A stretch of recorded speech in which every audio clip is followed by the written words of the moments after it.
Nothing can be more frustrating when you sit down to watch one of your favorite programs on Paramount Plus and you run into issues streaming it.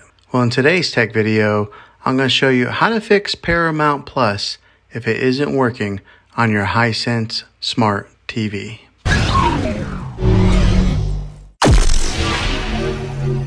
I'm going to show you a few really simple ways to try and solve your problem and get it back up and running again.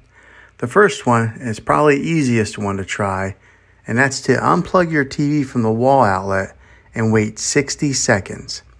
Now don't be impatient here, wait the whole 60 seconds and then plug it back in.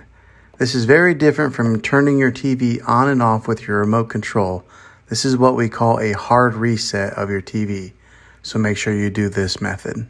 If that doesn't work, then find your router that is giving you Wi-Fi and unplug the power to that for 60 seconds. Then plug it back in. If that fixes it, great. If not, let's go ahead and move on to the next method. Try deleting your Paramount Plus app on your TV. Go to wherever the app store is located on your system and remove the app altogether. Then reinstall the Paramount Plus app again. After you reinstall it, you might have to log back in with all your credentials, but hopefully this will work. If this doesn't work, then I recommend buying an affordable Roku stick or Amazon Fire Stick. Plug that into your TV and use that as your main streaming player, and you'll be able to access Paramount Plus that way. I'll put links in the description down below of where you can get one. Well, hopefully this video was helpful to you.